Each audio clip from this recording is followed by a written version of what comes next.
이번 강의는 고령자 한방진료라는 책을 간단 리뷰하고 이 책에서 다루지 못했던 조금 더 깊은 내용들을 알아보는 강의로 기획을 했습니다. 고령자 한방진료는 일본의 이와사키 코우 교수님 그리고 타카야마 신 교수님이 집필한 한의학 관련 서적으로 일본에서 발표된 고령자 관련 진료 지침을 바탕으로 해서 작성이 된 서적 중에 하나입니다. 이와 관련해서 한국의 경희대학교 권성원 교수님이 번역을 담당을 해주셨고요. 책 관련해서는 우리 한의플래닛을 비롯한 다양한 한의학 관련 서적을 다루는 사이트들에서 판매를 하고 있습니다. 한의플래닛에서는 할인도 어느 정도 이루어지고 있기 때문에 편한 곳에서 구입을 하셔서 책을 같이 펴신 상태에서 강의를 들으시는 게 강의 전반의 맥락을 이해할 수가 있고 도움이 되실 겁니다. 자, 먼저 책의 주 저자분에 대해서 설명을 드리겠습니다. 이 책은 이와사키 코우 교수님이 집필을 하셨습니다. 이분은 1990년 도호쿠대학 의학부를 졸업을 하셨고 도호쿠대학 대학원 의학계 연극과 수료, 의학박사, 도호쿠대학 대학원 의학계 연극과 그 외 선진 한방의학, 진료의학 강좌 준교수, 임상교수 등을 역임을 하시다가 일본의 한방의학 이대로 괜찮냐, 지금 중국에서는 엄청나게 한의학에 현대과학적으로 변모하고 있는데 일본의 한방의학은 아직도 여전히 기열수 론인이 이런 데 너무 빠져 있는 거 아니냐라고 하는 그런 비판들을 몇 번 하셨다가 위에 이제 좀 안 좋게 이렇게 눈밖에 나셔가지고 어디 요양원 이렇게 원장으로 이제 밑으로 좌천이 되신 걸로 제가 알고 있는데 최근은 또 어떻게 되셨는지 잘 모르겠습니다.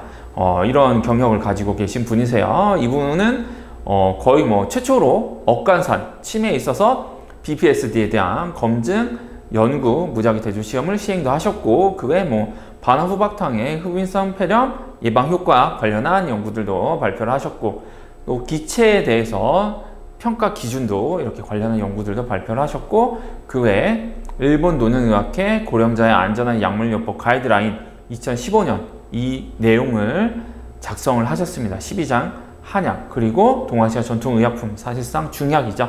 이와 관련한 연구들을 종합을 해서 진료 지침을 작성하셨는데 그 내용을 바탕으로 한 책이 이 고령자 한방진료다 라고 보시면 될 겁니다. 이 책의 목적은 상당히 사실은 굉장히 로컬에서 아니면 진료 경험이 많으신 보다는 한의대생이나 공중보건의 인턴 정도 되시는 분들이 한약을 조금 더 친숙하게 초보적인 관점에서 한 번씩 처방을 조금씩 배워나가는 단계에 있는 분들이 이해를 하시고 책의 내용을 알고 조금 더 깊게 이해를 하시고 임상에 접근하는 것 정도로 그 정도 난이도로 구성이 된 책입니다. 책은 한약을 처방해 보지 않은 그와 같은 경험을 가진 분 혹은 갈근탕이나 자결감초탕 같은 처방들을 조금 써봤다 이런 굉장히 한약에 대한 경험이 부족한 분들을 대상으로 한 입문서다 라고 보시면 돼요. 자, 이제 본격적으로 책의 내용을 저와 같이 보도록 합시다. 자, 먼저 한약은 근거 중심 의학이 아니다 라고 하는 부분들을 같이 보도록 하시죠. 근거 중심 의학이란 간단히 정리를 하자면은 양심적이고 근면한 태도로 신중한 태도로 현 단계에서 가장 좋은 근거를 사용해 개개인의 환자 케어에 있어서 의사결정을 하는 것 그리고 그 근거란 개개의 임상적인 전문성과 계통적인 검색을 통해 확인할 수 있는 가장 좋은 근거를 통합하는 것 이 근거 중심 의학의 아버지인 데이비드 세킷이 내린 정의입니다. 한국에서는 근거 중심 의학이라고 하면 너무 후자, 계통적인 검색을 통해 확인할 수 있는 가장 좋은 근거라는 내용이 너무 좀 치우쳐져서 근거 중심 의학의 이미지를 형성하고 있지만 그 앞쪽에 있는 개개의 임상적인 전문성 역시 대단히 중요합니다. 근거가 모든 것을 다 설명할 수 없기 때문이죠. 하지만 경험만이 아니라 문헌 검색이나 기존에 발표된 여러 임상시험들의 결과 역시 중요하다라는 점도 항상 강조를 제가 드리는 바입니다. 여기에 있어서 한의계 측이 가지고 있는 오해, 한방진료는 환자의 개별성을 중요시하기 때문에 A라고 하는 환자, B라고 하는 환자는 다르다. 그러니까 일변도로 누구에게나 같은 진료를 똑같이 하는 것, 환자의 개별성을 무시한 근거 중심 의학은 한방 진료에 맞지 않는다. 애시당초 증을 무시한 무작위 대조 시험 같은 것은 잘못되어 있다. 여기서는 마치 한국 한의계에서 나오는 그런 주장 같지만 그게 아니라 일본 한방의학계의 주류 의견이 사실 이렇습니다. 이와 관련해서 일본에서 굉장히 유명한 국내에도 한방의학 관련 저서들이 몇 권 번역되어 나와 있는, 저도 이번에 한 권 번역을 했습니다만, 테라사와 카스토시 교수님 같은 경우에는 증을 포함한 임상시험이 필요하다라고 이렇게 얘기를 할 정도로 한의학에서의 어떤 개별성이 굉장히 중요시되어야 된다, 이런 견해들을 가지고 있습니다. 이 테라사와 카스토시 교수님은 일본에서 일본 동양의학회 회장을 지내셨을 정도로 굉장히 학술적으로 명망이 있으신 분들이고 학회를 이끌어 나가는 이제 지도자 분 중에 하나이기 때문에 일본 한방의학계의 어떤 주류 의견을 대표한다라고 말씀을 드릴 수가 있을 거예요. 자, 그러나 이에 대해서 반발을 가지고 있는 분이 제가 지금 소개를 드리고 있는 이 고령자 한방의학 서적의 저자이신 이와사키 코우 교수님이다 라고 말씀을 드릴 수가 있겠습니다. 제 의견도 이 의견과 상당히 좀 비슷한 부분들이 있어요. 근거 중심 의학은 현 단계에서 또 최선의 근거를 사용하는 것이다. 이것은 한의학의 근거가 없는 것은 아니다. 이미 고전 문헌부터 해서 다양한 근거들이 있다. 다만 높은 수준의 근거, 정말 대규모 양질의 무작위 대조 시험, 정말 한약 미약도 사용하고 더블 블라인드고 치료 기간도 막 5년, 10년 이렇게 해서 진짜 롱텀 팔로우업한 이제 무작위 대조 시험이 한의학 분야에는 그렇게 많지는 않습니다. 물론 최근에 엄청나게 많아지고 있죠. 왜냐하면은 중국에서 중의학의 수준이 높아지고 있기 때문에 자연스럽게 중의학이 근거 중심 의학으로서 성장하고 있는 것입니다. 이 점은 일본이나 한국에서 아직은 따라잡기 어려운 그런 부분들인데, 중국에서 최근에 나온 침 관련 연구들은 이미 세계적 수준에 올라와 있다고 봐도 되고, 한약 같은 경우에는 다만 아직 중국 내수 시장 전용으로만 판매되는 경우가 많고 시판되는 경우가 많고, 서양 의학계에서는 그와 같은 약물이 특히 미국 FDA 기준을 통과하기 어려운 그런 부분들이 있기 때문에 관련 규정들이나 품질 관리 측면이나 QC 측면이나 여러 가지 측면들에서 아직 갈 부분들이 많고, 중약이 아직은 서구권에 대량으로 의약품으로 시판이 되는 건 아니기 때문에 주요 의학 저널에 그 연구 결과들이 잘 실리지는 않지만, 그 연구 자체는 이미 침 연구가 그렇게 하이 퀄리티라고 하면 한약 연구가 그렇게 하이 퀄리티가 아니라고 할 이유도 없겠죠. 그런 연구들은 중국의 중학 잡지 같이 그런 이제 굉장히 중국 내에서는 굉장히 좋은 학술지의 연구 결과들이 발표되고 있다. 그래서 중문을 잘 하시는 분들은 관련 연구를 잘 찾아보시면은 한약 연구가 이렇게까지 최근에 발전해 있었어? 라는 것들을 확인을 하실 수가 있겠죠. 기존 연구들은 이미 영문으로도 많이 나오고 있지만 임상시험들은 아직은 좀 중문으로 많이 나오고 있습니다. 어쨌든 한방진료에 있어서 현 단계에서 최선의 수단, 좀 무작위 대조 시험이 많지가 않다면은 증례 보고나 코호트나 이런 것들을 바탕으로, 이것도 안 된다 싶으면은 기초연구나 더 나아가서는 고전 문헌들을 참고를 해서 현 단계에서 최선의 수단을 모을 수 있는 모든 정보를 총괄해서 하나로 모아서 환자에게 내가 가장 잘 해줄 수 있는 것을 활용을 하는, 그것이 바로 근거 중심 의학의 정신이다 라고 할 수가 있을 겁니다. 최선을 다하는 것이죠, 말 그대로. 설령 한방진료의 세계에서 서양의학적인 높은 질의 근거가 없다고 하더라도 사용할 수 있는 가장 좋은 데이터와 이론을 채용해서 최선을 다하는 것이 중요하다라는 것입니다. 또 한의학에서는 근거가 나올 수 없다라고 하는 어떤 일부 회의적인 주장들은 굉장히 잘못된 것입니다. 일본에서는 사실 적을지 몰라도 중국을 비롯한 사실 중국 올리라고 해도 무방할 겁니다. 중국에서는 대규모의 양질 연구들이 대단히 많이 나오고 있습니다. 그렇기 때문에 이 우물안 개구리처럼 한의학은 안 돼, 한의학은 근거 중심 의학이 아니야, 한의학은 경험에 의한 거야, 이렇게 보면 안 된다는 거죠. 넓은 시야로 세계를 바라봐야 더 자신의 식견을 넓힐 수가 있는 것이다 라고 말씀을 드리는 겁니다. 물론 근거 중심 의학이 맹점이 있죠. 대표적으로 서양 의학계에서도 근거 중심 의학 개념이 대두될 90년대 중반 정도만 하더라도, 야, 비행기에서 낙하산 사용하는 게 이게 안전한지 아닌지 이걸 어떻게 아냐 라고 하는 거를 이제 근거 중심 의학의 빗대서 풍자한 논문들이 발표되기도 했습니다. 뭐 사실 아직도 그런 부분들이 없진 않죠. 최근에 코로나에서 마스크 쓰면 안 된다. 왜냐면 임상시험이 없기 때문에. 이게 정말 근거중심 의학 바보들, 이런 사람들이 이런 시약을 가지고 있어서 정말 맹목적으로 임상시험 없으면 안 돼, 뭐 없으면 안 돼, 뭐 없으면 안 돼, 이런 식으로 얘기를 해서 문제가 됐지만, 반대로 생각을 해보면 너무 당연한 거 아닙니까?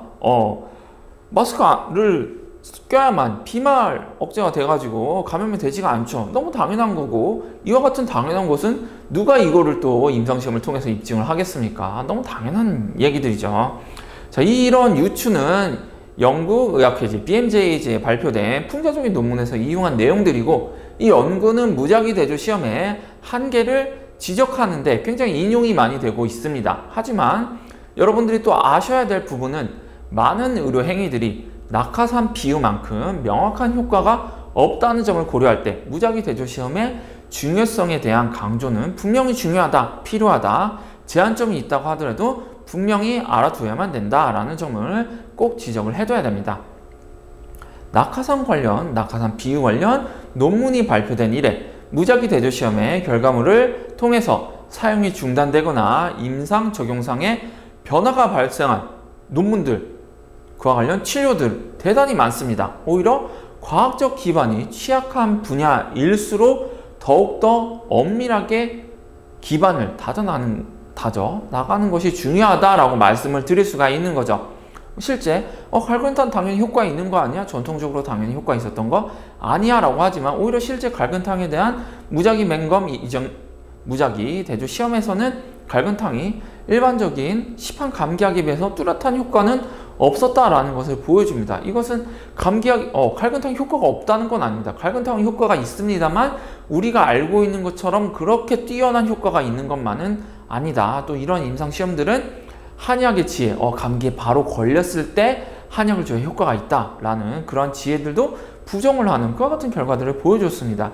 이것은 우리가 한약에 대해서 가지고 있는 사고를 바꿀 필요가 있다. 정말 엄밀한 근거를 확인을 해야만 우리가 알고 있는 한약의 피상적인 지식들을 돌이켜서 되짚어 볼 수가 있다라는 점을 알려줍니다.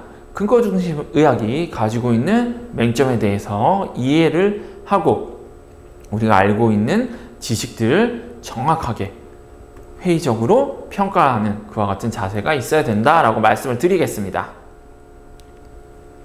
자, 이제 본격적으로 고령자 한방진료 책을 펼쳐보고 본격적으로 저와 같이 읽어 내려가도록 하시죠. 앞서서 근거중심 의학에 대해서 간단히 그 개념과 한의학과의 관계를 살펴봤는데, 이제는 본격적으로 한의학이 어떠한 시각에서 바라보아야 되는 학문인지를 같이 살펴보도록 합시다.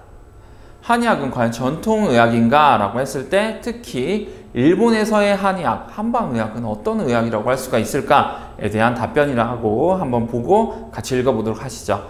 일본에는 확고한 통일된 전통의학이 있을 수가 없다. 이거는 일본의 주류 견해가 아니라 이 책을 저술하신 이와사키 코우 교수님의 견해입니다. 서양의학의 반대로서 안티테제로 한방의학이라고 불리우게 된 것은 어디까지나 현대의 일이다. 화환진료학이 됐건, 일본에서 경방의학이 됐건, 중의학파가 됐건, 그 역사는 사실 수십 년밖에 되지 않는다라는 견해입니다. 좀 충격적으로 들리시나요? 사실 이 견해가 나오게 된 것은 일본은 메이지 시대에 들어서 전통의학을 폐기했다. 국가 공식 의학으로서 서양의학만이 남았다. 그렇기 때문에 임상에서는 천전총백, 아사다 소아쿠 선생님, 그리고 학자로서는 모리타치 유키리시 선생님이 사망하셨을 때 사실상 일본의 한방의학은 일단 소멸한 것이 된다라는 견해를 가지고 있는 것이죠. 그 후에 예전에 있었던 전통의학을 이것저것 모아서 후대 의사들이 다시 자기 나름으로 만들어서 자기 나름의 이론체계를 세워서 재조립해서 올려놓은 그것이 바로 현대의 한방의학이다라는 견해입니다. 어떻게 보면 굉장히 타당하죠. 현대의 한의학이 과거의 한의학과 굉장히 많은 부분 달라지긴 했습니다. 한국에서도 그렇게 봤을 때 한의학을 전통의학만으로 보기에는 그런 어려운 부분들이 있다라고도 말씀을 드릴 수가 있겠죠. 중의학 같은 경우에는 아예 전통과의 단절을 통해서 완전히 새롭게 만든 뭐 개념이나 치료 같은 부분들은 따오긴 했지만 사실상 묵은본에서 시작한 그런 의학이기도 할 수가 있기 때문에 여러분들이 한의학을 반드시 전통적인 수천 년 역사를 지닌 의학이다 라고 보기에 어려운 부분들도 있다라고 생각을 하시는 게 좋습니다. 뭐 따지고 들고 보자면은 일본의 한방의학은 임진왜란 끝나고 나가지고 뭐 고방파가 나왔고, 중국에서는 온병학파가 나왔고, 그냥 한국에선 동의보감 또 수백 년 동안 우려먹는 그런 변화들이 있었는데, 그렇게 서로 다 다른 이제 한의학의 모습인데 그것을 그냥 전통의학 하나로 퉁치기에는 너무나 많은 차이들이 있죠. 이런 부분들을 봤을 때 그냥 한의학을 그냥 전통 오래된 거 계속 계승해서 발전시켜오는 그런 의학이다 라고 했을 때는 의문점, 물음표가 많이 생기는 것도 사실입니다. 또 거기서 중요한 점, 한의학 자체가 일단은 전통적인 게 아니라 라는 관점을 가지게 된다면은 굳이 예전에 그런 것들을 우리가 뭐 유지할 필요가 있느냐라고 일단 생각을 하게 되죠.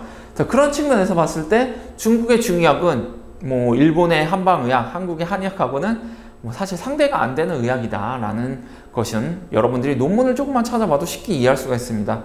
그냥 한의학 관련, 뭐 본초 관련 연구를 한번 여러분들이 학명으로 찾아보면은 90% 이상의 연구는, 95% 연구는 다 중국에서 나온 겁니다. 나머지 3% 일본, 뭐 2% 한국, 그런 식으로 나오는 그런 연구들이기 때문에 너무나 많은 차이가 난다라고 말씀을 드릴 거예요. 그러니까 압도적인 발전하고 있는 거죠. 중국에서는 여러분들이 잘 아셨던 것과 같이 서의사와 중의사로 구분되어 있고, 중의학을 하는 의사가 중의사다. 중국은 국가에서 적극적으로 뭐 중의학을 권장하고 있어서 중의과 대학이 다수 설립되어 있는데, 실제로 여러분들이 가보시면 아시겠지만 뭐 경희대, 뭐 한국에서 제일 좋은 한의과 대학이 경희대고, 그렇지만 뭐 사실 그 정도만 된다고 하더라도 일본에서 일본 의과대학에 붙어 있는 뭐 한의학 교실에 비해서는 엄청난 큰 규모이긴 한데, 중국의 중의과 대학은 그러한 규모들도 상회하는 뭐 한국의 한의대를 다 합친 수준 정도가 돼야 이제 중국 한의대, 중국 중의대 하나 정도가 되는 그 정도의 엄청난 규모를 자랑하고 있습니다. 그러니까 뭐 이야사키 코 교수님도 말씀을 하듯이 일본의 구제국대학, 뭐 서울대나 대망대도, 대만대도 구제국대학 중에 하나인데 이를 상회하는 시설 규모를 자랑하고 있다. 이건 실제 가보면 누구나 알 수 있는 상황입니다. 반대로 생각해보면은 중국의 중의대가 이제 수십 개가 있는데 그중 하나가 이 정도면은 연구 결과가 이렇게 나오는 것도 너무 당연하고, 학문의 발전도 뭐 차원이 다르다는 것을 누구나 쉽게 이해를 할 수가 있을 겁니다. 또 중국의 중의학은 과거 70년대, 80년대 중의학의 발전에 지체했던 그러한 이유로 인해서 사실 서양의학적 진료를 너무 많이 도입했습니다. 이게 오히려 최근에는 긍정적인 방향으로 작용하게 됐죠. 일본이나 한국에서는 전통적인 진단이 계속 묵수가 되어온 반면에 중국에서는 굉장히 뭐 역사적 질곡으로 인해서 서양의학적인 부분들이 굉장히 많이 차용되어 왔기 때문에 사실상 중의학이나 중의과대학 구속병원은 현대의학의 모든 의학적 시술들을 모두 다 할 수 있는, 환자에 대해서 모든 처치를 다 할 수 있는 그러한 상급 종합병원의 수준을 가지고 있습니다. 그래서 중국의 큰 중의의원, 중의병원은 뭐 MRI, PET를 비롯해서 상급 중의병원이다. 상급 종합병원, 그야말로 3급 뭐 갑등병원 뭐 이런 식으로 얘기를 하는데, 그야말로 엄청난 큰 규모의 부속병원들이 중의대 부속병원으로 있으며, 이를 통해서 대단히 많은 연구가 이루어지고 있고, 또 중의사들이 대학에서 배운 지식들을 활용을 해서 연구가 활발하게 이루어지고 있으며, 중의 연구자들을 또 전 세계 각국에 유학을 보내서 첨단 지식을 활용해서 중의학을 발전시키는데 활용이 되고 있습니다. 뭐 네트워크 양리학이나 시스템 생물학 관련 중의학, 한의학 연구는 대부분 다 중국에서 이루어지고 있지, 뭐 일본, 한국에서는 그냥 맛만 보여주고 있는 사실 그런 수준에 지나고 있는 것이 현실입니다. 아무리 뭐 한국에 한의학 연구원이 있다고 하더라도 예산이 부족하고 인력이 부족하고 지원이 부족하고 연구 방향에 있어서도 마찬가지로 한국이나 일본에서 아직 뭐 전통적인 부분들을 개선할 필요가 있다라고 보는 그런 방향들, 그래서 뭐 맥진을 더 연구해야 된다, 설진을 연구해야 된다, 그런 연구들이 뭔가 한의학 연구의 시그니처처럼 돼 있다고 한다면은 중국에서의 중의학 연구는 물론 스펙트럼도 굉장히 다양하기 때문에 뭐 일괄적으로 보기는 어렵지만 그냥 현대 과학에 입각한 전통적인 치료들의 과학적 해명과 근거 중심 의학을 통한 전통적인 치료들의 과학적 규명, 입증, 그리고 더 나은 처방의 개발, 그리고 그것들의 발전, 이런 것들이 더 중심을 이루고 있습니다. 그러니까 중의학이 가지고 있는 배경들, 현대 서양의학이 가지고 있는 배경 위에서 자라난 새로운 전통의학이 중의학이고, 그렇기 때문에 이와 같은 압도적인 모습을 보여주고 있는 것이라고도 볼 수가 있겠습니다. 방향 자체가 옳은 것이죠. 옳은 방향으로 가고 있으니까 옳은 성과가 나오는 것이고, 한국이나 일본에서는 그른 방향으로 가고 있으니까 그런 결과가 나온다라고 볼 수도 있을 겁니다. 물론 최근에 여러분들이 한국에서 국가 지원 한의학 관련 과제들을 살펴보면은 대단히 이제 중국 방향으로 가고 있는 걸 볼 수가 있습니다. 한국 한의학이 한 30년 이상 횡보하다가 이제 좀 제대로 된 방향을 찾았다라고도 말씀을 드릴 수가 있는 것이죠. 자, 어쨌든 중국의 중의학이 압도적이라는 것은 뭐 펀메드에서 트레디셔널 차이니즈 메디신을 검색하면 뭐 5만 건이 나오고, 캄포로 찾으면은 한 1000건 나오고, 뭐 트레디셔널 재패니즈 메디신으로 찾으면은 뭐 2500개 나오는데, 트레디셔널 코리안 메디신으로 찾으면, 뭐 허월 메디신으로 찾으면 뭐 한국 관련 뭐 연구들이 나온다고 해도 한 400건, 이렇게 굉장히 적은 수를 차지하고 있다. 한국 연구는 뭐 중국 연구에 뭐 100분의 1을 지나지 않는다, 이런 것을 알 수가 있습니다. 뭐 중국 자체가 워낙 거대한 나라이고 인구수도 많고 과학적 연구들이 뭐 중국에서 중의학만이 아니라 거의 모든 과학 분야에서 중국이 포션이 굉장히 크게 된 것은 뭐 최근 뭐 10년, 20년간 벌어진 일이기 때문에 뭐 이걸 뭐 한국 한의학이 뭐 뒤떨어졌다라고 보기엔 어려운 부분들도 있지만, 뭐 여러분들이 관련 연구들을 찾아보시고 연구 방법론이나 어떤 연구의 질 같은 것들 여러분들이 한번 천천히 살펴보시면은 역시 중국이 전통의학 측면에선 선진국이다. 우리 동의보감 같은 책도 사실은 뭐 만병회춘이나 의학인문이나 이런 책들을 짜집게 해가지고 다 이제 중국 선진국의 이제 그 당시 과학 지식을 한국 나름으로 소화해보자, 이런 식으로 접근을 한 뭐 동의보감이 뭐 이제 도가의 사상을 가지고 뭐 이런 측면이 뭐 독창적이다, 이렇게 보시는 분도 있긴 하겠지만, 기본적으로는 선진국을 좀 따라해보자, 이런 측면들이 없었다라고 보기는 어렵죠. 그냥 전통적으로도 중국은 선진국이었고 지금도 마찬가지입니다. 이런 부분들을 무시해서는 안 된다는 점을 제가 또 얘기를 드리도록 할게요. 자, 또 이런 측면에서 또 제가 항상 또 얘기를 드리는 게 있습니다. 이 변증이 중요하다. 한의학에서 변증이 A부터 Z다. 앞서서 보셨던 것 같이 환자 개별성을 중요하는 의료가 한의학이고 변증이 한의학의 정수다라고 하는데, 사실 그렇지도 않다라는 점을 또 제가 설명을 드리겠습니다. 변증이 한의학의 정수인가? 라고 했을 때 사실 변증은 공산주의에서 나온 얘기예요. 마오쩌둥 사상이 기반이 되는 엥겔스의 변증론적인 유물론, 다이알렉틱 유물론은, 마티리얼리즘은 사물 그 자체보다는 과정, 정반합을 통해서 발전하는 어떤 해결적인 사상에 입각을 해서 이런 사상이 공산주의의 젊은 공산주의자들, 마오쩌둥 같은 중국의 혁명가들한테 많은 인상을 줬습니다. 이러한 사상에 찬동한 중국의 젊은 혁명가들이 이 변증법이라고 하는 개념에 열광을 해서 중국 사회주의 중국, 공산주의 중국 국가를 수립하는데 많은 사상적 기반이 됐죠. 이러한 개념들을 적용을 시킨 게 그 당시로서도 낙후된 의학이었던 중의학이었습니다. 정반합을 통해서 동양의학과 서양의학이 합쳐져서 제3의학이 된다. 이게 바로 중의학, 공산주의의 사상이 현대 과학에 적용이 돼서 사회와 인간 문명을 발전시키는 초석이 된다라는 걸 실증하기 위해서 그 실험대가 된 게 바로 중의학이 된 것이죠. 그래서 전통의학이 중의학이라고 하는 새로운 학문으로 거듭나게 된 것입니다. 1949년 중국 정부가 수립이 되면서 중의학의 변증은 바로 변증법의 구체적인 대상이 된 것입니다. 즉 한자가 같고 발음이 같기 때문에 우리가 생각하는 변증은 환자의 증을 판단하는 그런 게 변증 아닌가 했는데, 사실 그 기원은 정반합에서 나온 사실 그런 게 변증이 된 것입니다. 전일론, 한의학에서 이 변증은 전신을 다 보는 그것이 한의학의 정수다라는 관점인데, 사실 여러분들 동의보감만 펼쳐봐도 그건 틀린 겁니다. 각종 전통의학적인 병명들, 그 당시로서는 나름 세분화한, 알고 봤더니 사실은 서로 다른 질환이 증상이 비슷하다고 해가지고 여러 가지 뭉뚱 그려놓은 조금 잘못된 분류이긴 하지만 이미 전통의학 시대에도 500년 전, 1000년 전에도 서로 다른 질환은 다른 질환이다. 이때 물론 전신 상태를 봤느냐라고 했을 때 그 당시에도 딱히 그랬을 것 같지는 않다라는 것을 알 수가 있죠. 이것이 오히려 현대에 와서는 중의학은 전통의학은 서양의학과 달리 국소적이고 개별적인 걸 보는 게 아니라 전신을 다 보는 그런 의학이다 라는 관점이 살아나게 된 겁니다. 변증법이라고 하는 툴에 맞추기 위해서 서양의학과 대치되는 그런 측면들이 너무 강조되게 된 것이죠. 그래서 이 전일론적인 관점, 전신을 보는 관점은 변증이라고 하는 관점을 임상진료에서 원활히 사용할 수 있게 하는 의도에서 도입이 되었다.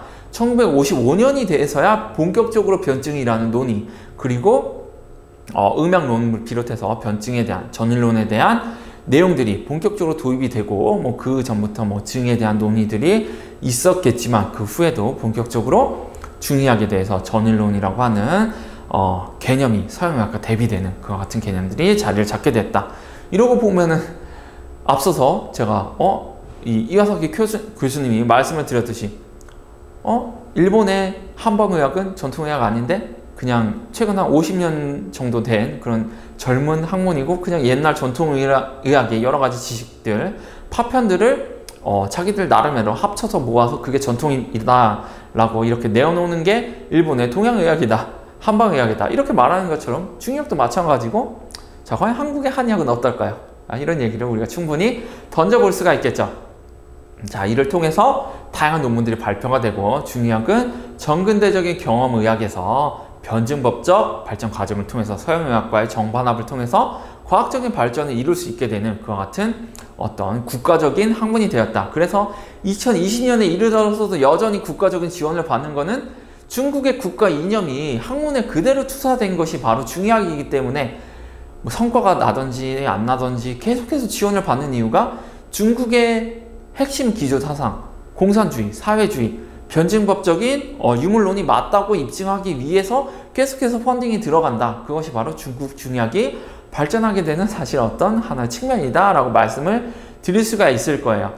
어쨌든 이런 측면에서 봤을 때 1960년대 돼가지고는 중의인문이란 책이 나오게 되고, 이 음양론이 사실은 어떻게 보면은 사실은 여러분들이 봤을 때 음양이 굉장히 전근대적이고 굉장히 문제가 많은 어떤 한국에서 봤을 때 무당 같은 그런 학문 체계 같지만 사실 그 나름의 어떤 체계가 있고 좋은 점들을 같이 살려서 나가면은 발전시킬 수 있는 여지가 있지 않겠습니까? 그게 우리 공산주의에서 말하는 전일론의 관점과도 굉장히 맞닿아 있는 것입니다. 이런 식으로 변명을 하려던 게 어느 한 5년 10년 지나서 야 공산당 이론이 맞다는 걸 입증해 라고는 그 교지가 막 전 학문 분야로 퍼져나가게 되면서 거기에 부합하기 위해서 전통 학문이 변화하게 되면서 나타나 그런 전일론인 개념이 점점 커져 나가가지고 야 이제 중의학의 핵심은 전일론이야 이런 식으로 주객이 전도되는 상황에까지 이르게 됩니다. 그래서 이 책은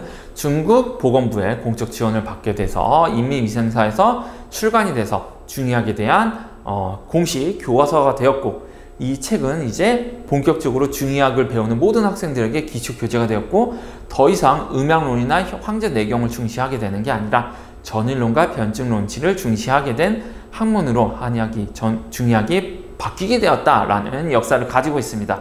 자, 이걸 알게 되면은 한의학이 변증의 의학이야?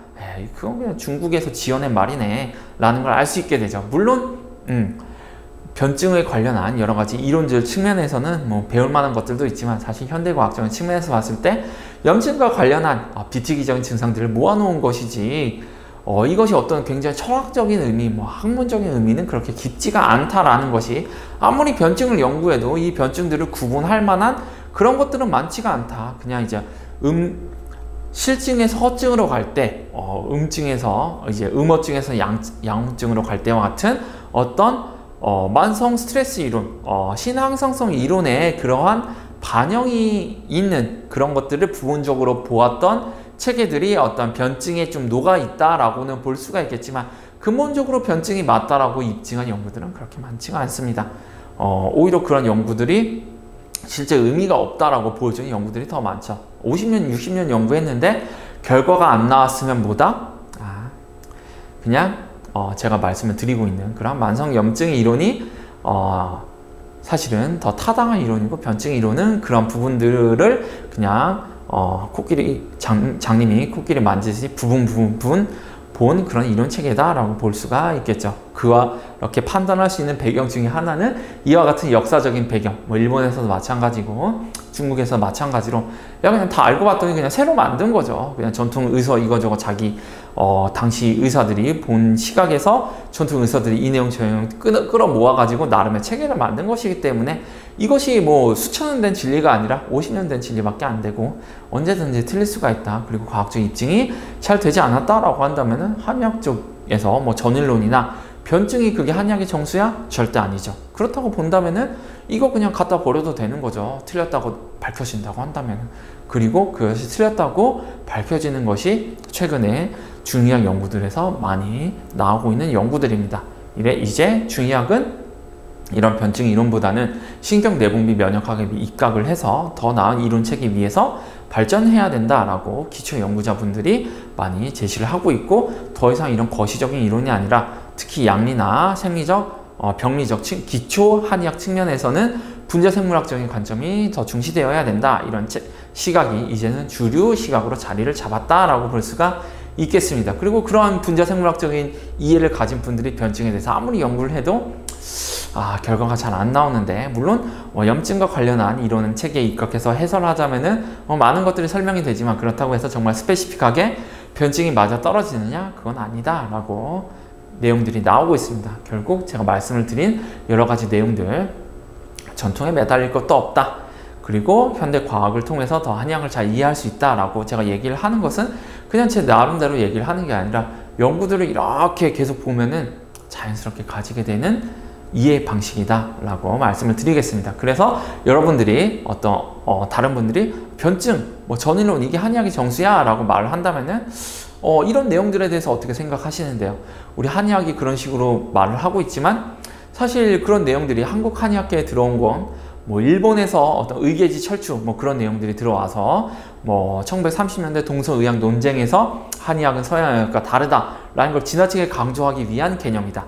중국에서 중의학 교과서가 60년대 이렇게 나왔고, 그게 70년대에 한국에 수입돼서 경희대학교 기초교재로 한의학 입문, 한의학 개론 이런 교재로 사용이 됐기 때문에 여러분들이 그런 생각을 가지고 있는 것이지, 실제로 과연 그렇게 봐야 될까라는 측면에서 많은 물음표들이 있다라고 말씀을 드릴 수가 있겠습니다. 이런 측면에 입각을 해서 한의학을 이해하는 게 저는 개인적으로나 관련 연구들이 그냥 자연스럽게 말하는 바가 한의학의 물음표 충분히 던질 수 있다.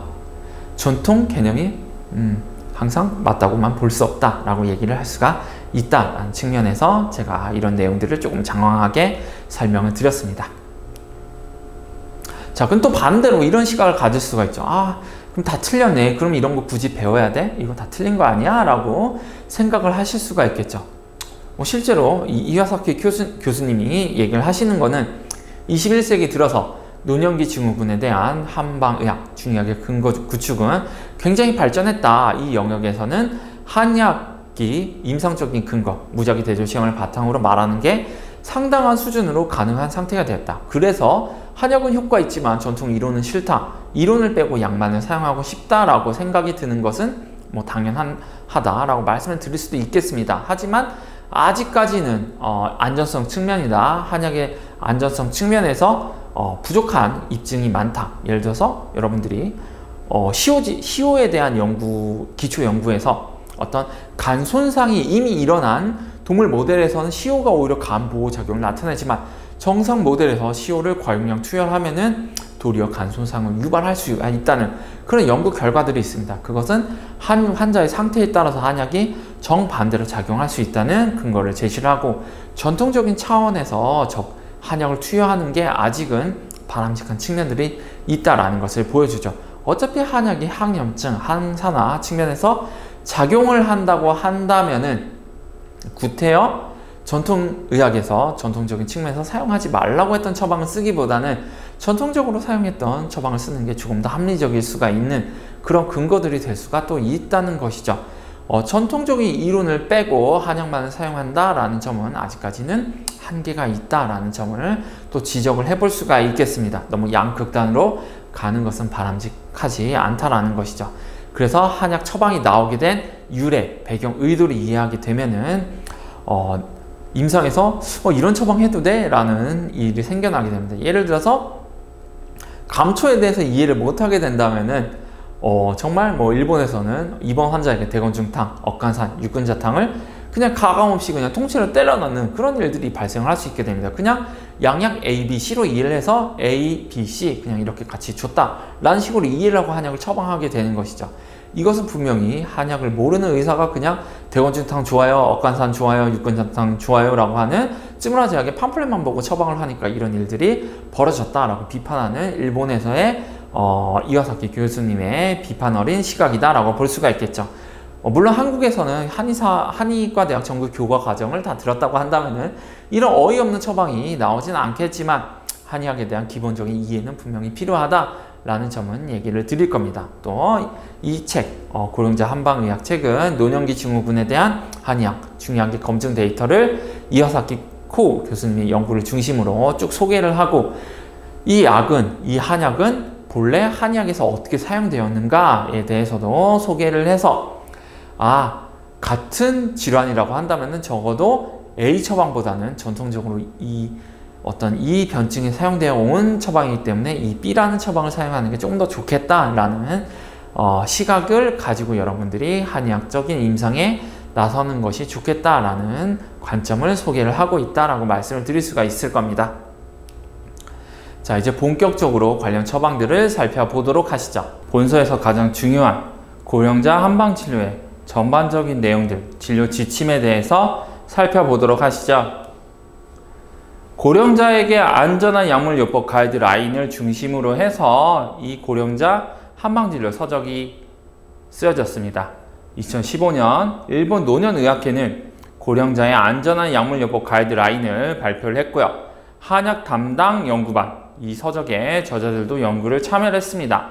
한약제제 등 동아시아 전통의약품은 다양한 고령자의 병태 중 적어도 치매, 인지증이나 경도인지장애를 포함해서 인지기능의 이상, 치매, 행동심리증상, PTSD, 뇌졸중의 후유증, 일상생활동작의 이상, 신경학적 후유증, 우울증, 흡인성 폐렴, 만성변비, 간경변, 복수, 당뇨병에 의한 하지의 궤양, 골다공증, 복부 외과 수술 후의 합병증, 만성폐쇄성 폐질환, 인플루엔자의 예방과 치료, 기능성 위장증후군, 협심증, 고지혈증, 고혈압에 대해서 지금까지 유효성이 보고된 연구들을 종합을 하였습니다. 한의학 관련 문헌 연구 결과 문헌의 대부분이 중국에서 나와 있다. 어디까지나 근거의 수준이 높은 문헌에 기반해서 가이드라인을 만들어 봤더니 일본의 한방의학이나 한국의 한의학 문헌이 아니라 모두 중의학을 기반을 한, 중국 중의학에 기반을 한 가이드라인이 되었다라는 것을 알게 되었다고 일본 노년의학회가 2015년 집필한 고령자 안전한 약물요법 가이드라인의 12장 집필한 이와사키 코 교수님은 소회를 남기고 있습니다. 일본에서 사용되는 한약 제제들 중에서 그럭저럭 근거의 질이 높아서 근거 중심 의학적으로 신뢰할 수 있는 근거를 가진 한약의 치료, 연구 기반은 어디까지나 손에 꼽을 정도였다라는 것을 보여줍니다. 이와 관련해서 주요한 본초들이 사용이 될 수가 있습니다. 여기서는 고령자 한방진료 관련해서 주요 처방들에 대해서도 살펴보도록 하죠. 억간산 같은 경우에는 복령, 창출, 천궁, 당기, 시호, 감초, 조구 등으로 구성이 되어 있는 처방입니다. 억간산은 치매, 알츠하이머형이나 레비소 체형이나 뇌혈관성 치매에 수반되는 행동심리 증상 중 특히 양성 증상, 흥분, 망상, 환각이 있고 비약물요법 또는 치매 치료제, 콜린 에스테라즈 저해제, 메만틴과 같은 이와 같은 치료제에 적응이 되는 병태에 있어서 기존 약물의 효과가 불충분한 경우에 사용을 고려하는 것이 좋다라고 언급하고 있습니다. 억간사는 효과가 없는 경우나 긴급한 대응이 필요한 경우에는 리스크와 필요성을 검토를 해서 항정신병 약을 사용하는 것이 좋다. 우리 한국에서는 사실 요양병원에서 대부분 양약을 통해서 관리를 하고 있기 때문에 억간사를 투여할 경우가 많지는 않지만, 반대로 일본의 경우에는 치매 BPSD 환자들에게 억간산을 통한 진정 치료가 활발하게 이루어지고 있다라는 보고들이 있습니다. 또 감초 함유 제제로서 저칼륨 혈증에 주의할 필요가 있습니다. 간 기능 장애를 일으킬 수가 있고요. 드물게 치매에서 동반되는 행동 심리 증상을 약화시키는 경우가 있습니다. 주로 양성 증상을 완화하는 약물이고, 음성 증상이나 인지 기능에는 억간산이 효과가 없는 것으로 알려져 있습니다. 고령자에 있어서는 이를 투여량의 3분의 2부터 개시를 하고, 레비소체형에서 환시가 야간에 집중되는 경우에는 수면 전에 하루 투여량의 3분의 1을 미리 투여하는 것이 효과적이다 라는 임상적인 팁이 있습니다. 감초에 의한 저칼륨 혈증이 나타날 수가 있기 때문에 투여 개시 후 1개월 후에는 반드시 혈중 칼륨 농도를 측정해야 된다라고 알려져 있습니다. 이는 한약의 안전성을 확보하기 위해서 반드시 필요한 지침이다 라고 알아두셔야 될 겁니다.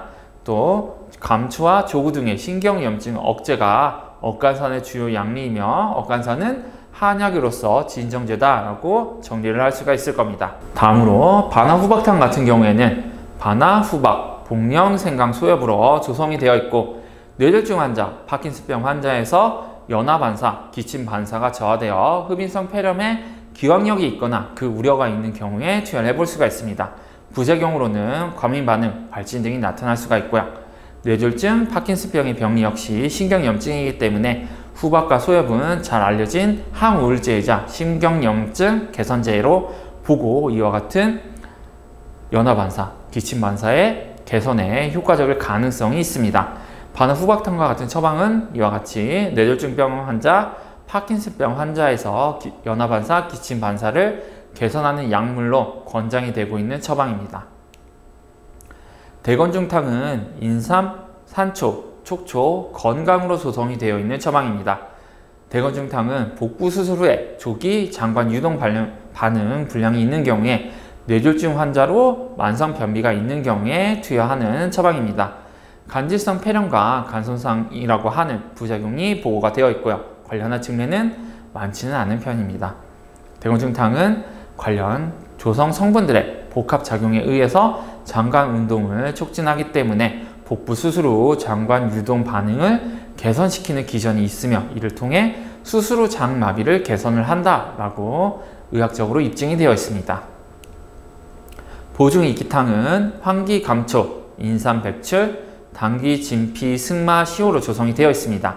보중이기탕은 만성 폐쇄성 폐질환 등 만성 또는 재발성 염증성 질환 환자에 있어서 염증 지표 및 영양 상태가 개선되지 않는 경우에 전신적인 영양 상태를 개선시키는 소위 한약으로서의 영양 드링크 느낌으로 처방이 되고 있는 의약품이다 라고 볼 수가 있겠습니다. 보중이기탕에 포함되어 있는 감초는 저칼륨 혈증을 유발할 수가 있기 때문에 보중이기탕 투여에 적증이 되는 환자들에 있어서 한약 투여가 저칼륨 혈증을 유발하지 않는지 주의할 필요가 있습니다. 보중이기탕은 그렐린 분비 촉진을 비롯해서 면역 증강 효과가 있는 것으로 알려져 있으며, 십전대보탕과 유사한 병태에 투여를 할 수가 있겠습니다. 잘 확인이 안 되는, 잘 모르는 환자에 있어서 만성 폐쇄성 폐질환을 비롯한 전신의 소모성 염증성, 만성 염증성 질환에 있어서 영양 상태의 개선, 전신 염증의 개선, 변증표에 있는 다양한 비특이적 증상의 개선 효과가 있다. 이를 투여하는 것이 좋다. 지침을 통해서 지지될 수 있다라는 점이 보고가 되어 있습니다. 마자임화는 작약, 후박, 지실대왕, 마자임, 행인으로 조성이 되어 있는 본 처방입니다. 만성 변비와 배변 곤란 전반에 있어서 활발한 투여가 이루어지는 처방입니다. 마자임화는 한의학적 관점에서 본다고 한다면은 조금 격렬하게 작용하는 처방이 아니라 차분하게 작용하는, 효과가 뚜렷하게 눈에 들어오게 작용하는 약제는 아니지만 변비 환자, 특히 고령자의 변비에 있어서 효과적인 처방이 됩니다. 일반적으로 부작용이 크지는 않고 고령자에서 대왕응이 들어간 처방에서처럼 설사를 일으킬 확률은 상대적으로 낮다라고 보시면 될 겁니다. 마자인환의 주요 기전은 부피 형성 하제로서 마자인에 의한 부피 형성 작용과 함께 그 외에 여러 성분들에 의한 장애 분비 촉진 작용이 최근에 규명이 돼서 마자인환이나 윤장환이 실제로 장애 분비를 촉진해서 변비를 개선한다라는 것들이 밝혀지고 있습니다. 단기 편탄 균항은 MLC601이라는 코드로 잘 알려져 있고요. 환기 단삼, 천궁 수질, 도별충, 영양각, 전갈, 원지, 석창포, 우황 등으로 조성된 한약 처방 중에 하나입니다. 뇌졸중 후유증에 있어서 자립기능 회복 및 일상생활 동작의 개선에 효과적일 것이 시사가 되고 있습니다.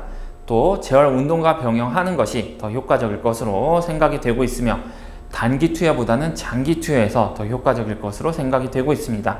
물론 임상시험에서 일부 연구들은 뇌졸중 발생 후 72시간 이내에 투여할 때 더 효과적이란 근거도 있지만 그렇지 않다는 근거들도 있으며 이와 관련해서 중대한 부작용이 있는 출혈 위험이 증가하거나 사망률의 증가 혹은 뇌졸중 재발 위험 증가에 대한 근거는 없습니다. 안전성이 어느 정도 확보된 처방이다 라고 볼 수가 있겠죠. 최근에 처방 건강보험 적용과 관련해서 널리 활용을 해볼 수가 있는 처방 중에 하나다 라고 볼 수가 있겠습니다. 감이온담탕은 또 잘 알려진 처방 중에 하나죠. 바나, 주겹, 지실, 복령, 진피감초, 원지, 현삼, 인삼, 지황, 대조, 산주의 건강 등으로 조성이 되어 있습니다. 감이온담탕은 단독으로도 도내 폐질과 거의 유사한 인지기능 개선 작용을 가진다는 것이 임상적으로 확인이 되어 있고요. 도내 폐질과 병용을 통해서 인지기능 개선, 뇌혈류의 개선 작용이 있음이 알려져 있습니다.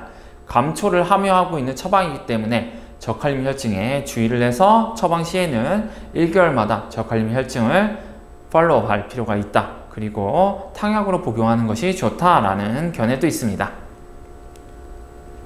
또 알츠하이머 치매, 인지기능 장애에 있어서 효과가 알려져 있는 처방으로 복지산이 있습니다.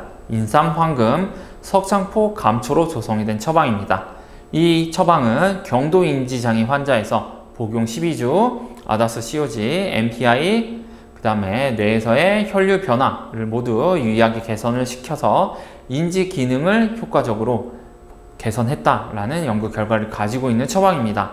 황금을 함유하고 있는 처방이기 때문에 간 손상 위험이 있어서 처방 후 1개월마다 또 1년에 처방 후 지속적인 팔로우업이 필요하다라고 볼 수가 있겠습니다. 처방 구성 자체는 굉장히 심플합니다. 또 고지혈증에 사용할 수 있는 처방으로 지필테가 있습니다.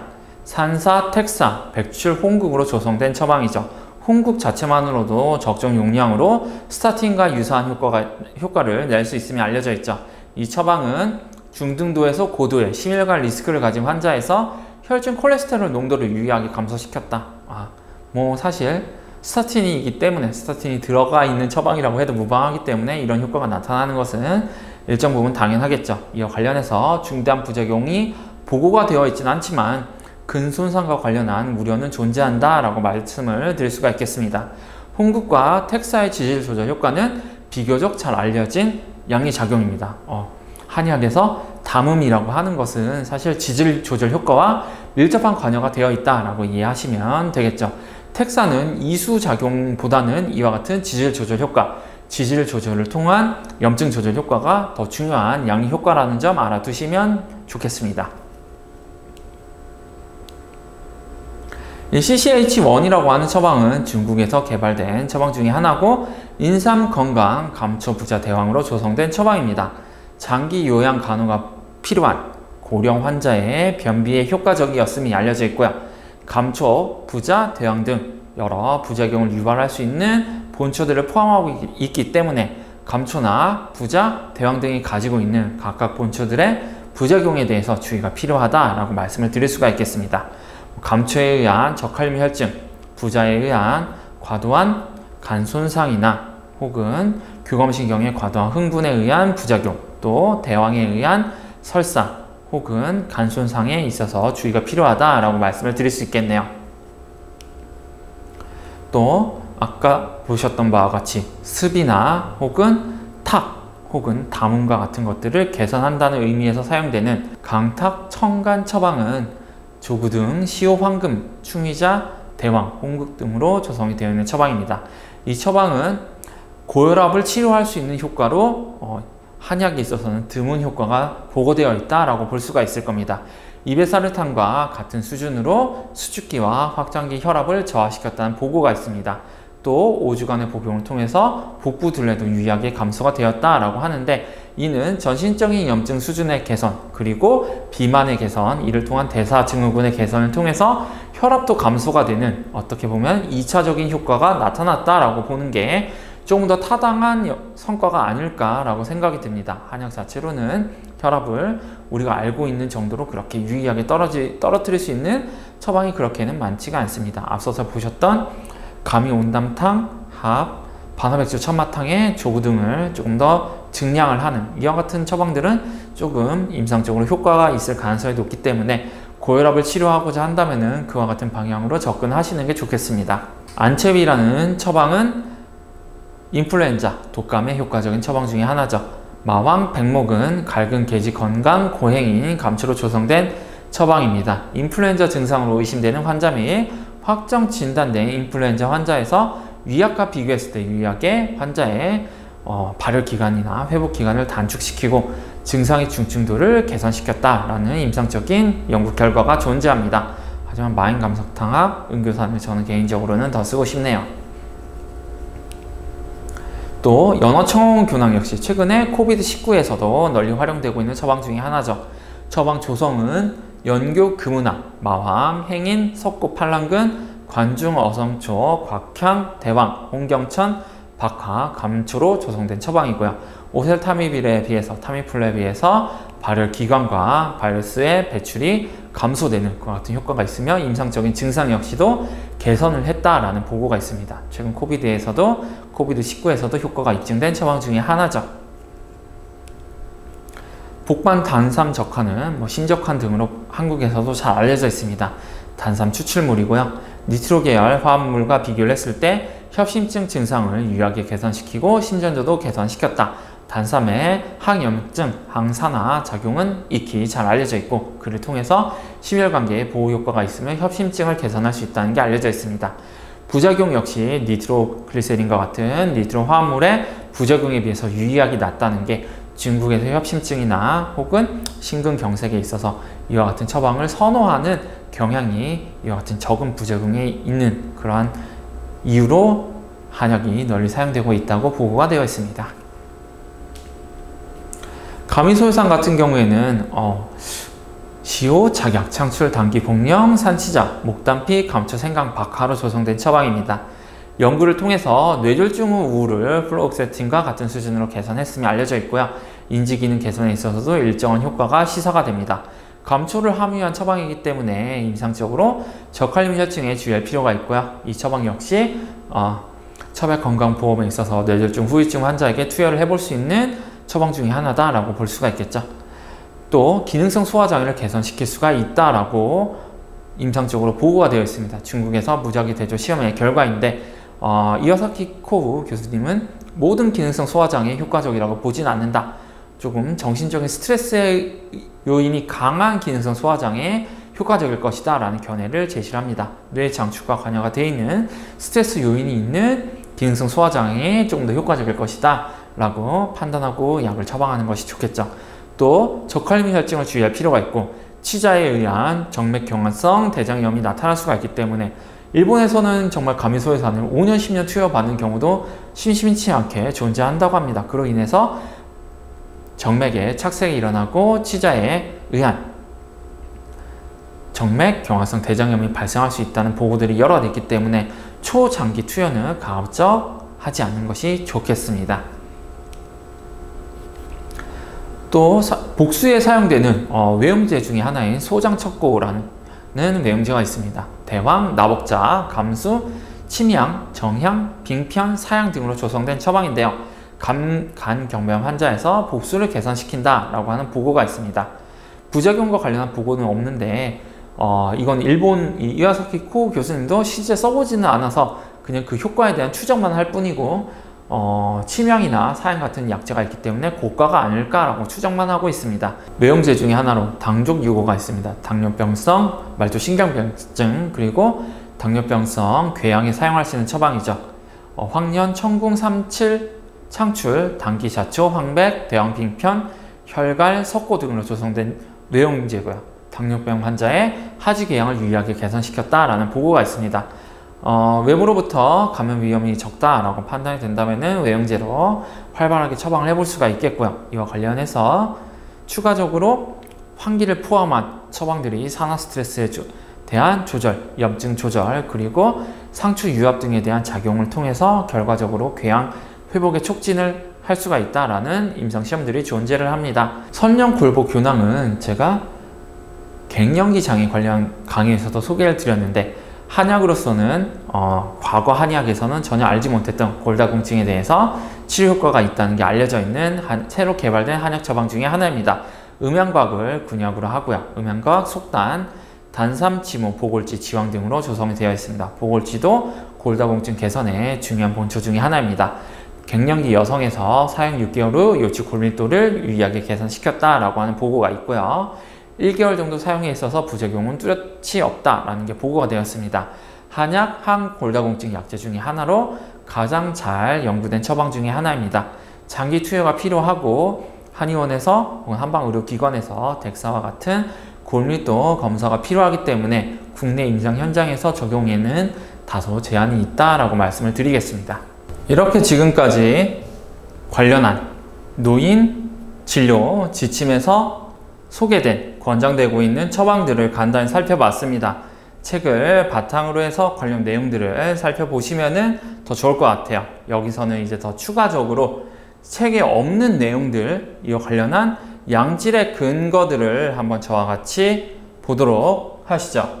먼저 중국에서 가장 잘 알려져 있는 한약 고지질 혈증 치료제로 혈지강이 있습니다. 홍국 추출물이고요. 당연하겠지만 스타틴과 유사한 약품이라고 보시면 되시겠습니다. 5,000명의 심근경색을 경험한 중국인을 대상으로 해서 4.5년간 한약 투여 효과를 검토한 대규모 다시설 무작위 대조 시험이 있고요. 이를 통해 관상동맥 질환의 재발 및 새로운 심혈관 관련 질환, 사망 위험을 감소시켰다라는 보고가 있습니다. 마인감석탕합 음교사는 상환과 온병의 처방을 합친 것으로 신종플루에서 타미플루와 직접적인 대조 연구를 수행한 무작위 대조 시험에서 한약 단독으로도 타미플루와 동등한 항인플루엔자 효과가 있음이 알려져 있습니다.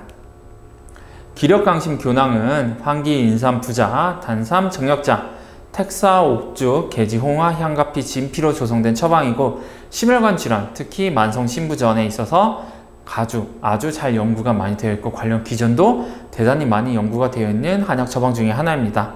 관상동맥 질환, 고혈압에 의한 경도, 중등도의 우려성 신부전 등 심질환에 치료 효과가 있음이 알려져 있고요. 다시설 무작위 대조 시험을 통해서 512명의 환자를 대상으로 12주 약물 투여해서 심장 기능 개선, 운동 능력 개선, 삶의 개선, 예후 개선 효과가 있다는 게 알려져 있습니다. 천기강당 교낭은 환기 천화분, 여정자 석곡, 인삼 지골피, 황련이 또 중요한 본초 중에 하나죠. 산수유, 묵한련, 오배자 등으로 조성된 처방으로 이형 당뇨 치료에 효과적인 처방으로 알려져 있으며 전 당뇨 단계, 내당능 장애를 있어서 이형 당뇨로의 진행을 억제할 수 있다는 효과가 있음이 알려져 있습니다.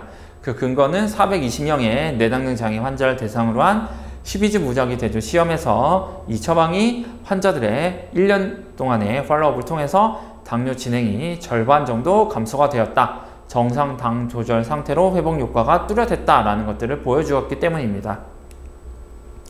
또 소아약시에 있어서 88명의 소아약시 환자를 대상으로 해서 15주간 주 5회 침 치료를 시행할 경우 약시 교정에서 가림막 치료보다 효과적이었다라는 보고가 있긴 있는데 이와 관련해서 후속 연구가 없어서 이 연구 결과가 타당한지는 아직까지는 불확실합니다. 소아장애에 있어서 침치료가 효과적이라는 근거는 사실 대단히 큰 연구들을 통해서 입증이 되어 있습니다. 이 연구는 기능성 소아장애에 대해서 712명의 환자를 대상으로 한 무작위 대조 시험으로 한약적 개념을 바탕으로 해서 변증을 반영한 이와 관련한 경락에 침치료를 함으로써 소화장애가 어떻게 개선하는지 이 결과를 본 것입니다. 이를 통해서 소화기계 질환에 있어서 침치료가 기능성 소화장애를 효과적으로 개선할 수 있다. 거짓 침치료에 비해서 효과적으로 개선할 수 있다라는 결과가 보고가 된 바 있습니다. 안면마비에서 안면 말초 신경마비 환자 338명에 대해서 침치료, 특히 듣기감을 얻도록 강하게 자침하고 염전 제삽을 한 경우 일반 침치료에 비해서 더 효과적일 수가 있다라고 임상적으로 보고가 되어 있습니다. 또 만성 기능성 변비에 있어서 침치료가 효과적이라는 게 1000여 명의 환자를 대상으로 8주간 28회 침치료를 수행을 했더니 실제로 침치료가 만성 기능성 변비를 개선을 하더라라는 것이 보고가 되어 있습니다. 이렇게 중국에선 굉장히 대규모 양질의 임상시험들이 진행이 되고 있고 한약에 대해서도 대단히 많은 연구들이 있지만 침치료가 상대적으로 영문 저널, 상위 저널에 실리기 좋다 보니까 그런 양질의 연구들이 조금 더 침치료에 치우쳐서 보고가 되고 있다라고 보시면 될 겁니다. 한약 연구 역시도 이 정도 수준의 양질의 연구들이 많이 보고가 되고 있다라고 보시면 될 겁니다. 편두통에 있어서 침치료가 효과적이다라는 근거도 역시 250명에 대한 편두통 환자를 대상으로 한 중국에서의 장기 24주 장기 무작위 대조 시험을 통해서도 효과가 확인이 된 바 있습니다.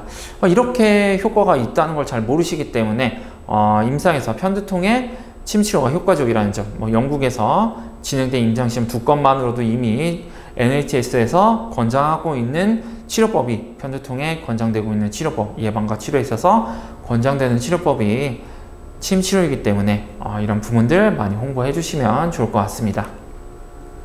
복합성 요실금에 있어서도 504명의 여성을 대상으로 한 장기 임상시험에서 6주 18회 침치료가 요실금 개선에 효과적임이 보고가 되었습니다. 이와 같은 요실금 개선은 특히 천수신경, 천수의 자율신경 조절과 밀접한 관여가 되어 있다라는 기전들도 어느 정도 규명이 되어 있는 상태입니다. 자, 또 이 장에 없는 내용으로 일본의 진료 지침을 바탕으로 본 노인 진료에서 한약의 역할을 조금 더 깊게 살펴보도록 하겠습니다. 왜 노인에서 노화가 생기느냐 라고 했을 때 산화 스트레스, 미토콘드리아의 기능 이상, 텔로미어의 단축, DNA 손상, 세포 노화, 세포가 지속적으로 염증성 사이토카인을 생성을 하는 그와 같은 환경이 되면 또 개인이 가지고 있는 어떤 유전적인 소인 그리고 그 외에 염증성 질환에 의한 전신에서의 염증 수준의 증가들이 종합적으로 관여를 해서 결과적으로 염증이 증가하게 되고 염증이 증가하게 되면은 식욕부진 혹은 근감소증, 골감소증, 면역기능 이상, 인지기능의 이상, 그 다음에 혈전의 형성, 그리고 당대사의 이상, 그리고 인슐린 저항성의 발생, 그의 성호르몬의 합성의 저하, 이와 같은 다양한 문제들이 생기게 되는 것으로 이를 통해서 노화가 진행이 되는 것으로 알려져 있습니다. 즉, 노화의 원인은 염증이라고 해도 과언은 아니죠. 자, 이런 염증을 조절하는 치료가 그렇다면 노화에 효과적일 것이다 라고 생각하는 건 너무나 당연할 겁니다. 이와 같이 여러 병리적인 요인에 의해서 신체 기능의 저하, 움직임이 둔해지고 전반적으로 근력이 약화되고 체중이 감소되고 활력이 떨어지고 그로 인해서 쉽게 피로해지는 이와 같은 만성적인 노화 상태, 우리가 이걸 한의학에서 뭐라고 한다? 허증이라고 하죠. 제가 말씀을 계속 드리듯이 최근에 신경정신 면역학을 통해서 충분히 한의학 이론이 다 이렇게 설명이 되고 있습니다. 노인이 왜 이렇게 되느냐? 염증 수준이 지속적으로 기저 수준에서 증가되어 있기 때문이다. 이와 같은 문제들, 그냥 일반적으로 질환을 앓을 때도 우리가 경험을 하죠. 왜냐? 염증 수준이 증가되어 있기 때문에. 노인은 지속적으로 질병을 앓는 것과 같은 그와 같은 상태와 유사한 생리적인 상태가 되어 있다라고 볼 수가 있겠죠. 거기에 따라서 항염증 치료, 바로 한약 그리고 침 치료가 효과적이다 라고 보는 것은 너무나 당연할 겁니다. 이와 관련해서 노인에서는 식욕부진, 근감소증, 인지기능 저하, 치매, 피로, 위약, 통증, 호흡기계 장애, 순환기계 장애, 소화기계 장애, 소변장애, 비뇨기계 장애, 근골격계 장애, 피부장애, 피부의 질환 이런 것들이 나타날 수가 있겠죠. 피부에서의 이렇게 주름과 같은 것들이 근위축과 관여가 되어 있다는 것은 잘 알려져 있습니다. 이와 같은 문제들로 인해서 결국 염증, 산화 스트레스를 개선하는 것이 중요하다라고 볼 수가 있겠죠. 여기에 대해서 어떤 한약들이 권장이 되고 있느냐, 피부의 소양증에 있어서는 당기음자, 황현해독탕, 우차신기환, 팔미, 육미 등이, 알레르기 비염에는 소청룡탕이, 마른 기침엔 맹문동탕, 습성 기침에는 소청룡탕, 미식도 역류 질환에는 육근자탕, 기능성 소화장애에는 또 육근자탕, 과민성 대장증후군에도 개지가작약탕, 만성 변비에는 대왕감자탕, 대건중탕, 과민성 방광에는 우차신기환, 알츠하이머에는 억간사, 황현해독탕을 처방할 수가 있다고 앞서서 보셨던 2015년의 진료지침 이후 또 관련 연구진들이 진행한 일본의 진료지침을 바탕으로 한 논문에서 이와 같은 치료들이 권장이 되고 있습니다. 이에 대한 상세한 내용으로는 제가 일본 한방의학과 관련한 여러 동영상을 올려놨기 때문에 이런 것들을 보시면은 조금 더 이와 관련한 내용들을 상세히 보실 수가 있을 겁니다. 자, 피부 증상에 있어서 황현해독탕, 우차신기환은 노인소양증에서 항히스타민제인인 클레마스틴과 비교했을 때 효능과 안전성이 동등하다. 당기음자는 노인성 소양증에서 피부 각질 수분 함량을 개선한다. 팔미는 노인성 소양증에서 항히스타민제와 동등한 효과를 나타내더라. 당기음자도 항히스타민제와 동등한 효과를 나타내더라. 우차신기환은 인슐린 신호 경로를 통해서 근감소증을 억제하고 미토콘드리아 관련 전사인자의 발현을 조절하고, 이를 통해 노화 마우스에서 염증 수준을 억제해서 근감소증이 개선이 되더라. 이것이 신호에 대한 만성 염증이라고 볼 수가 있는 신호에 대해서 치료 효과를 나타내는 보신제의 효과다라고 볼 수가 있을 겁니다. 또 알레르기 증상이 있어서 알레르기 비염의 소청룡탕은 잘 알려져 있는 처방 중에 하나죠.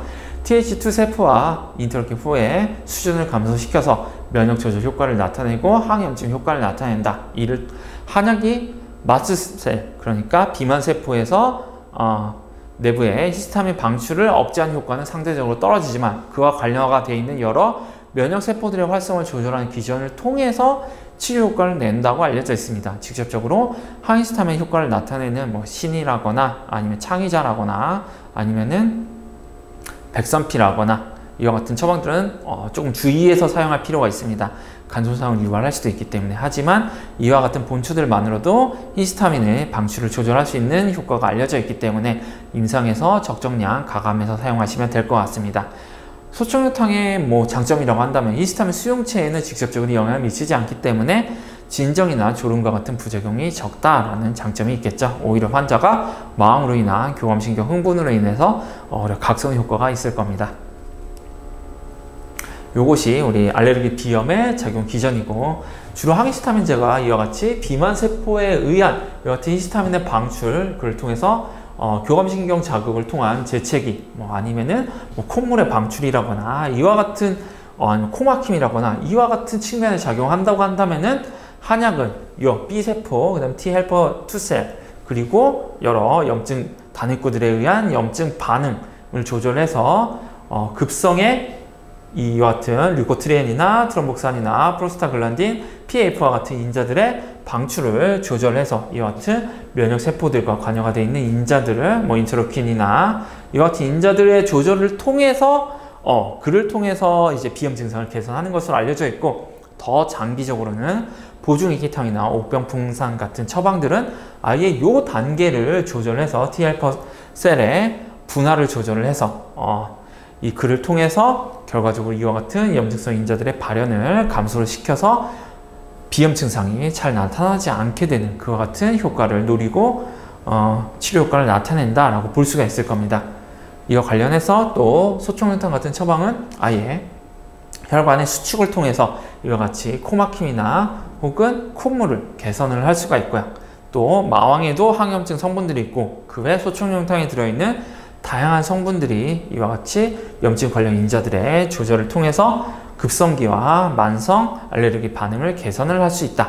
그와 같은 효과를 낼 수 있다는 게 알려져 있습니다.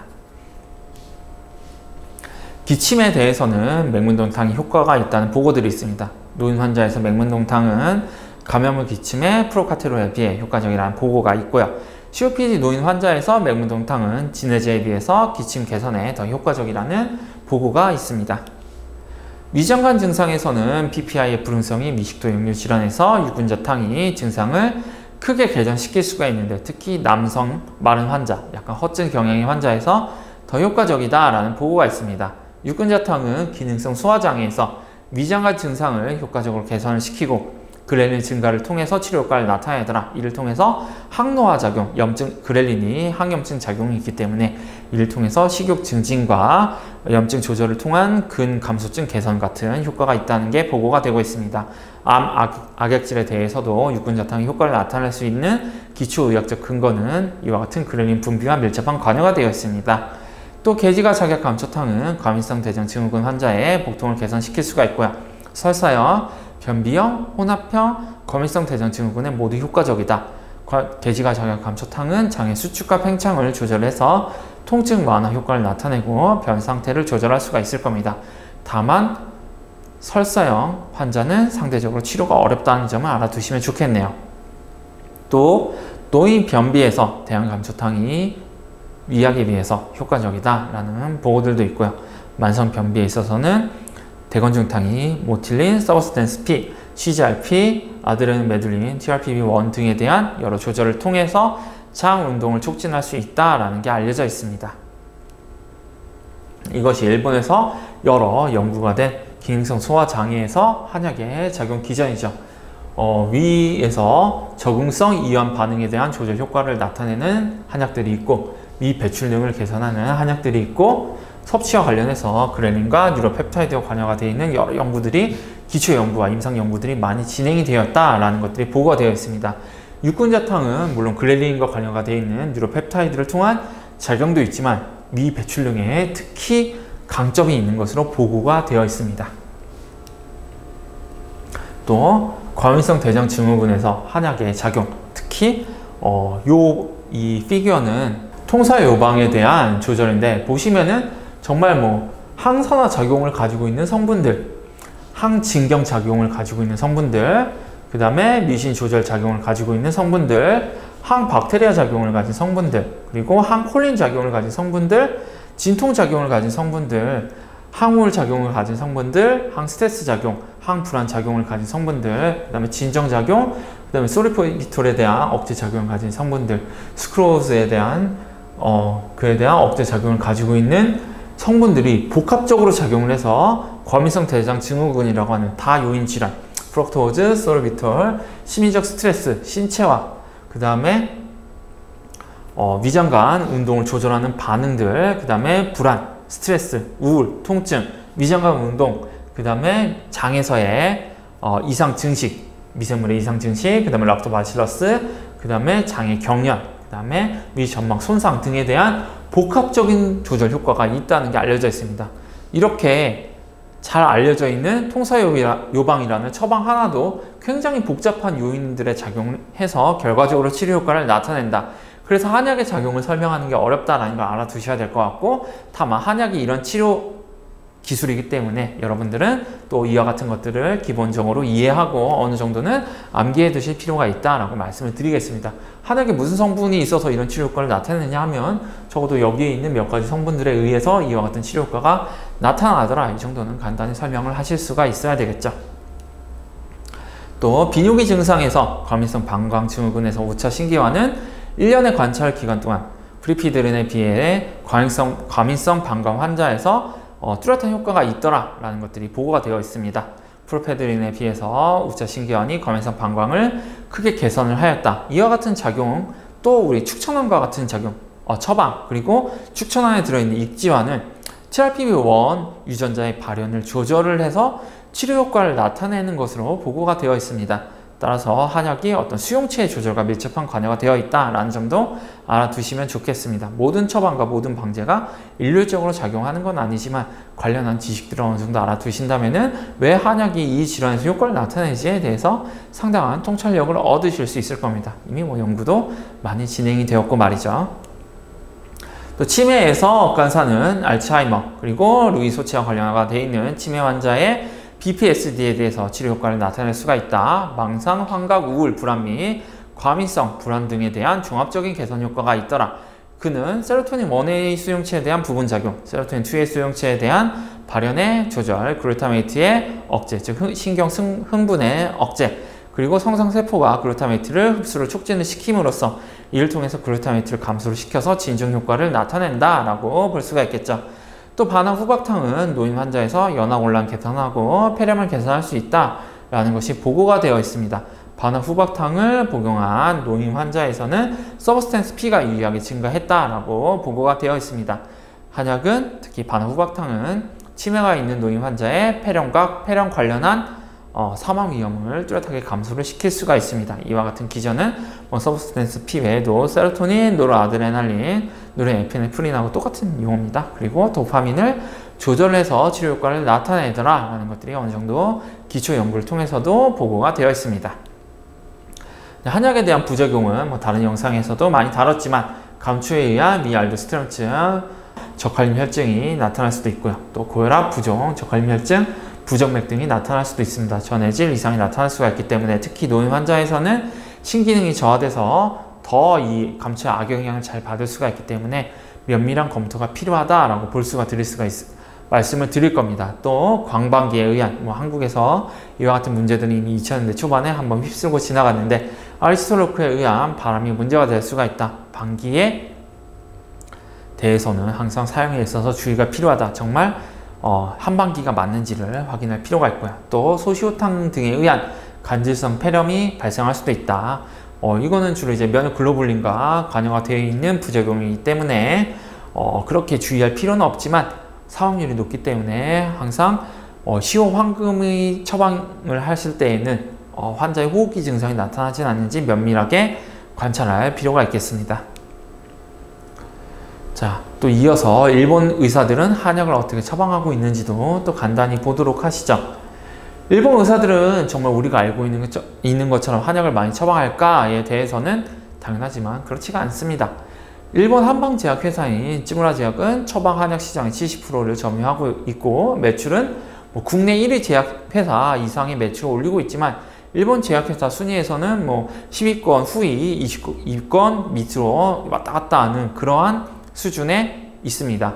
의사 중 83%는 한 번 이상 한약을 처방해 봤을 정도로 한약을 한 번 정도는 경험은 해봤지만 한약을 많이 투여하지는 않는다는 것이 의학적으로 알려져 있죠. 여러 서베이들을 통해서요. 일본 환자 중 13.5%는 한 해 1회 이상 한약 처방을 받긴 하는데 대부분 제재를 투여받고 탕약은 거의 처방을 받지는 않습니다.